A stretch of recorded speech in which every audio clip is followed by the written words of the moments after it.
You may have noticed that, excepting the occasional zombie apocalypse, we humans tend to function best with our nervous systems intact and our brains, limbs, and major organs all connected and happily communicating with each other. Well, we feel it's our duty to inform you that not all creatures are quite so picky when it comes to the intactness of their bodies. Hello, and today we will talk about terrifying creatures that keep going after they're dead. Headless snakes. When faced with a venomous snake, most people's natural reaction would fall into one of three categories: fleeing, freezing on the spot, or, oh god, kill it, chop off its evil pointy head. While the latter course of action may seem like the surefire way to avoid getting bitten, it turns out that might not be the case. What makes this abomination possible? The snake has heat-sensitive pits at either side of its face, which it uses to detect threats. And let's face it, if you're close enough for your body heat to be detected, you're close enough to be considered a threat. These heat-sensitive pits are capable of detecting a threatening presence for hours after death, which means the snake may continue to defend itself. And yes, this applies even if the body is no longer attached. Getting bitten by a dead snake can make you just as dead as getting bitten by a living one. So what we're telling you here, we guess, is that a severed snakehead not only refuses to die, but its svelte new bodiless form can perform freaking acrobatics to get at you with its poisonous bits.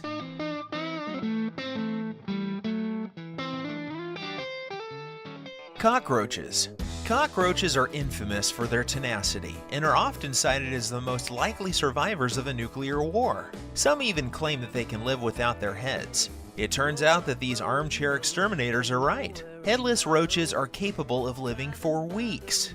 To understand why cockroaches can survive decapitation, it helps to understand why humans cannot, explains physiologist and biochemist Joseph Kunkel, who studies cockroach development. First off, decapitation in humans results in blood loss and a drop in blood pressure, hampering transport of oxygen and nutrition to vital tissues. You'd bleed to death, Kunkel notes. They don't have a huge network of blood vessels like that of humans, or tiny capillaries that you need a lot of pressure to flow blood through. After you cut their heads off, very often their necks would seal off just by clotting. There's no uncontrolled bleeding.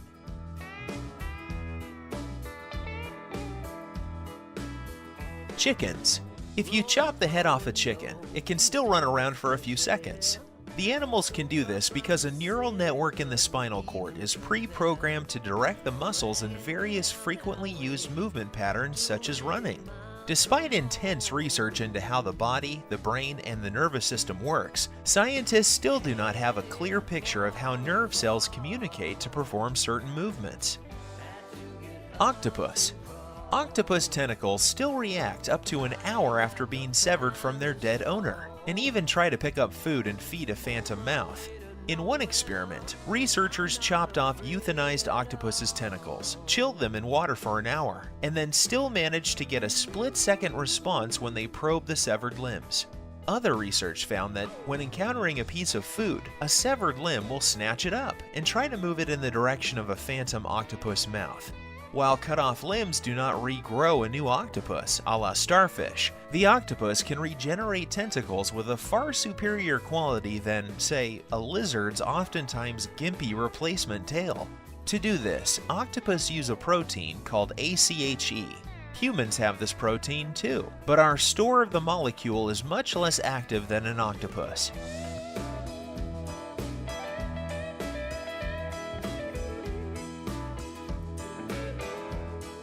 Flatworms.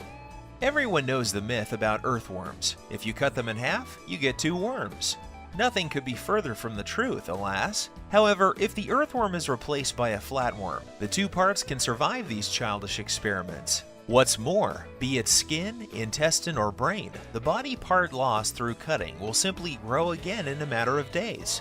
The creatures involved here are planarians, a class of flatworms that are so flat that they need neither lungs nor a heart to take in and distribute oxygen in their bodies. So simple and yet so ingenious? It would appear so.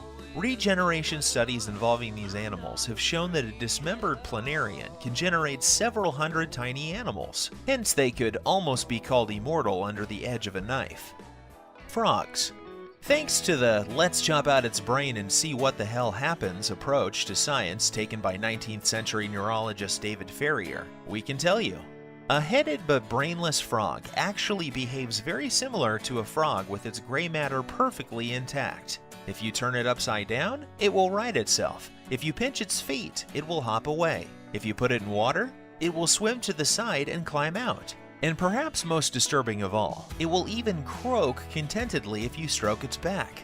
The first factor that results in frogs' zombie-like tendencies is the power of the reflex reaction, which fires the necessary electrical impulses that cause a muscle to expand or contract. The second factor comes into play, the relative simplicity of a frog's anatomy. The lack of brain results only in a lack of spontaneity, and Farrier noted that if energy can be artificially supplied, the frog will continue to respond to external stimuli for an indefinite period. Flies. Female fruit flies will live for several days after they have been decapitated.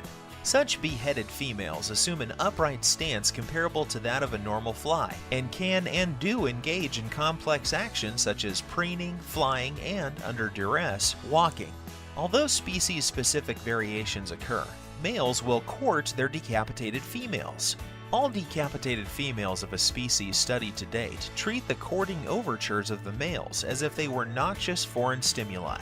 First of all, surviving without a head is not as impossible as one might imagine, provided one has something almost like a spare brain in their chest that manages walking, flying, and other day-to-day things like circulation and respiration.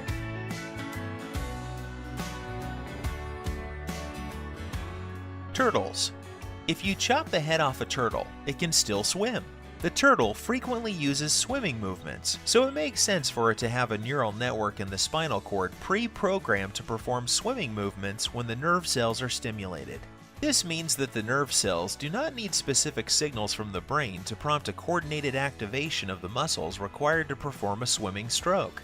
As long as the neural network is generally stimulated for movement, it is already pre-programmed to activate some specific muscles to perform the swimming strokes and coordination. This makes it much simpler and easier for the brain to send movement impulses down the spinal cord. Salamanders. Salamanders can regrow entire limbs and regenerate parts of major organs, an ability that relies on their immune systems, research now shows. A study of the axolotl, an aquatic salamander, reveals that immune cells called macrophages are critical in the early stages of regenerating lost limbs. Wiping out these cells permanently prevented regeneration and led to tissue scarring. The findings hint at possible strategies for tissue repair in humans. To investigate the role of macrophages in salamander limb regeneration, the researchers injected the animals with a chemical substance that destroys or depletes these cells. The macrophagy levels were either partially or fully depleted. Salamanders that had all their macrophages removed failed to generate new limbs and showed substantial scar tissue buildup. Salamanders that had only some of their macrophages could still regenerate their limbs, but more slowly than normal. Once the salamanders replenished their macrophagy levels, the researchers re-amputated the animal's limb stumps, which then fully regenerated at the normal rate. Collectively, these findings suggest macrophages are essential to the salamander's remarkable wound-healing abilities.